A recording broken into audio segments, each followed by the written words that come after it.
banji ababadde bagenda maaso n'okuba nti bagamba mwana muwala Rema Namakula oba omukyala Rema Namakula anti alekeraawo okuteeka omwana we Alia Sebunya ku mutimbagano n'okumukkiriza okuba nti no yeegiriisa. Omanyi omwana wa Rema Namakula y'omu ku baana abagezigezi era abali sharp ennyo ku mutimbagano guno. Naye abo bonna badde bagenda maaso n'okuba nti no bamuwa obubaka obwo Rema Namakula yabaanukudde bw'ati. Mwana wo kyonna ky'owulira ky'omukola kyonna bw'owulira nga muteekayo muteekeyo. Omutima gukugamba nti ate leero sijja muteekayo tomuteekayo kuba omwana oyo ennaku nga ziizo waliwo akatambi akaatambula nga kalaga nti Rema Namakula ali lubuto oba nti yagenze maaso n'okuba nti afuna olubuto olupya tuku nga lwakayingira olupya bwe luti. Rema Namakula yagambye nti obweze embuto bazifunanga soke tumufunaawo tuveewo inshallah. Zina bagamba bye nasigaliza okukola kuzaala kwagala baana bange mwami wange my family so ate ndi mukyala mufumbo so kitetsola beewonesa. Wakati nga Rema Namakula akyagenda maaso n'okuba nti asagambiza n'okwewaana engeri gy'ali active ennyo ate nga mukyala mufumbo sembyeombuto mu bisuubire. Ate omwami we Hamza Sebunya we yagenze maaso n'okuba nti amwegattako we yamwegasseeko ekirovulovu ne kyongera okuba nga kisituka. Wakati nga kigenze maaso n'okusituka we twagenze maaso n'okuba nga tusuubizibwayo embaga makunale eyinza okuba nga nayo eri mu kkoona essaawa yonna. Embaga yaffe ey'obusiraamu yaggwa ekinaabirawo it will be just celebration. Tuse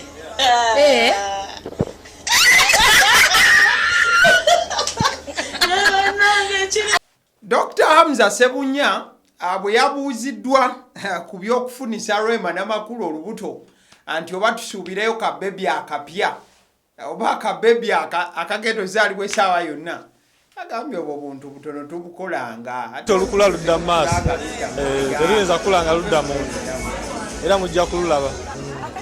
Exactly byebyo amazima gali nti Dr. Hamza Sebunya yandibanga yakubye penalty era penalty nga yo yagenze maaso n'okuba nga yanywedde kati wetwogerera ali mu kuserebulatinga yeetooloola bw'ati aserebulatinga buserebulatiza abagate munnaba lubuto terudda mu mugongo essaawa yonna n'omutayogera bingi tugenda kufunayo ka Alia akalala oba ka Alia akato mu buufu ofaananako bwe butyo.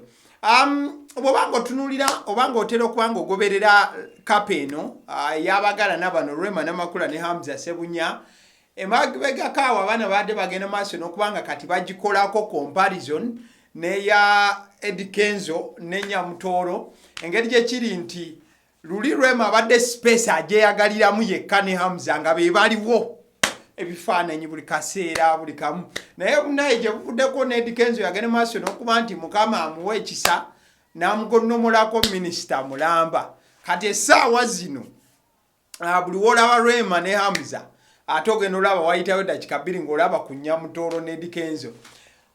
In fact ekintu ekyo kigenze maaso n'okuba nga kirabikira nnyo ne Rema Namakula buli wagenda ng'ayimba nga kino kyalabikidde ne ku kivulu kya Ham ekyabadde awo ku Ham Stadium oba Nakivubo Stadium. Rema Namakula bwe yalinnya ku stage alina akayimba k'atera okuyimba wabula bw'ayimba akayimba ako ebyana bitera okuba nga binyigawo erinnya lya Kenzo nga tetunagenda kayimba ako. In fact yali kayimba ka David Lutalo ke yakubye ne David Lutalo akamanyiddwa nga Love Commissioner. Ono ye Love Commissioner ebyala kabiri eri biyimba kimu Kenzo kati akayimba ke batera okuba nga bayimbiramu Kenzo ke kayimba ka wabuloli n'ekipawa we bandi badde bagamba ngonze ebyana biteekawo Kenzo kitegeeza nti ate bana bakubanga bamujjera mu kisiikirize ekyo vuki baali babimujjamu mukazi wattu naye Nyamutooro bwe yatuuse ebintu ne byongera okubanga birinya enkandago kale eyo nga tuvuddeyo mu baagalana abali mu kuba nti basuubira okuba nti penalty yakutte era essaawa yonna twandiraba ku photoshoot ya pregnancy nga omanyi Rema, era tuyinza n'okulaba ku baby shower maaso awo nga ne Evelyn Namulondo naye wali ne mukwano gwe nga baseeyeeya. Kale eyo nga tuvuddeyo.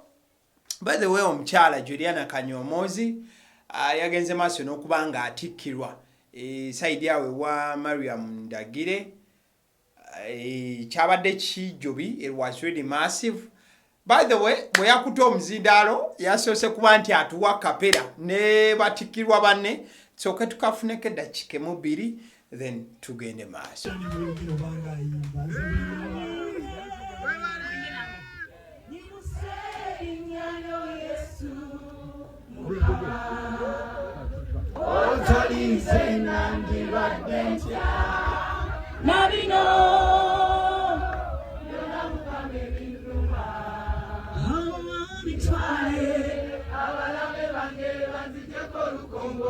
Thank you.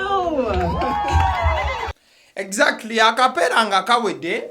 Juliana Kanyomozi yagenze maaso n'okuba nti awa speech yabadde zaamu essuubi eri bannabitone bonna n'abo babadde bagenze maaso n'okuba nti ino batikkirwa mbufu obufaananako bwe butyo, ate era mukadde ke kamu n'agenda maaso n'okuba nti asiima omukyala Mariam Ndagire olw'ettafaali eddene lyagenze maaso n'okuba nti ateeka ku industry eno eya art. Soke tumufune Juliana Kanyomozi.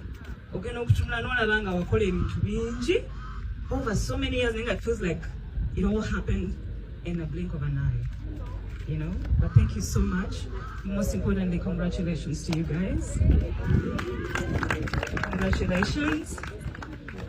You're joining the creative world, so the only thing I can tell you is your uniqueness will be your power.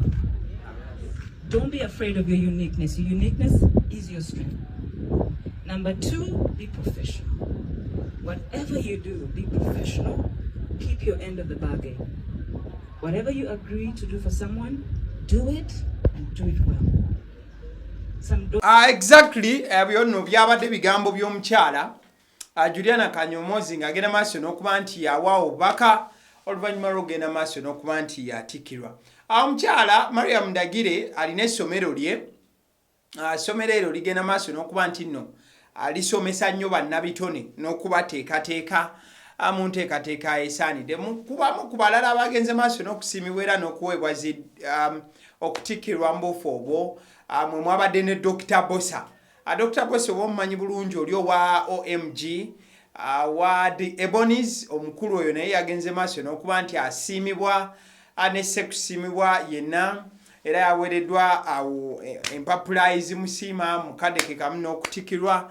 Waliwo n'omukulu amanyiddwa nga Muzeeyi Matiya Luyima ne Nakakaawa, laba we tutambula ne Nakakaawa, laba we tudigida ne Nakakaawa. Naye muzeeyi oyo naye yagenze maaso n'okuba mbuufu obwo ng'agenda maaso okuba nti afuna okutikkirwa. So omukyala Mariam Ndagire at least agezaako nnyo okulaba nti film industry, art industry byonna ng'obigasse wamu, music, dance, drama n'ebintu byonna ebiri mu kkowe eryo agenda maaso n'okuba nti abitumbula n'okulaba nti abavubuka agenda maaso n'okubayambako basobole okuba nti baprofessionalizinga emirimu gyabwe mu buufu obufaananako bwe butyo. So bannaffe atugenda maaso n'okuba nti tubayozayeza. By the way, ng'oggyeko Mariam Ndagire n'omukulu amanyiddwa nga Douglas Lwanga okuva wali ku NBS TV program After 5, naye alina ekintu kyagenda maaso n'okuba nga atandikawo bakita Purple Skills. Alina naye essomero lyakola anti olumu ne woba toyina buyigirize bungi osobola okugendayo n'obaako skills ezikuweebwa ezigenda maaso n'okuba nti zikwegattako mu buufu obwo obufaananako bwe butyo nti obw'okuyiga. So kyekimu ne wa mukyala Mariam Ndagire kasita olaga nti oli talented osobola okugendayo ate oluvannyuma n'ofuna accreditation oba n'ofuna empapula nga n'omuntu asomedde ddala naye asobola okuba nti nno azifuna kwegaba empapula ezo nga zisobola obaako ne we zikutwala ate nga naawe tewagenda maaso akuba nti osoma kiwanvu mu buufu obufaananako bwe butyo. So njagala okutegeeza omukutu kwe tuli gwe guno ogwagaliwo ali mu maaso g'osi mulala yenze aba seddiyo omusunsuzi buli oba ogenze maaso n'okuba nti olaba video zetukola bambi genda maaso n'okuba nti olikinga bw'omala okulikinga genda maaso n'okuba nti no subscribinga bw'obanga togenda nga maaso n'okuba nti okikola by the way womala okusubscribinga osobola okunyiga ebbali waliwo akade n'okanyigamu n'oba nti buli video ezigenda maaso okuba nga zifulumira wano ku mukutu gwagaliwo ogenda maaso okuba nti ozifuna mu mbeera esaanidde era mu budde mbufu omu oba bulala so ebiseera ebisinga kyetulina ogenda maaso okuba nga tukola kwekuumira mu kumanya wano tutera kuba nga tukola nnyo entertainment buli kiba kigenze maaso n'okuba nga kigwawo tugenda maaso n'okuba nga tukikutuusaako mu budde era nga bwe kyetaagisa webale nnyo omukwano gwange webalire ddala thank you so much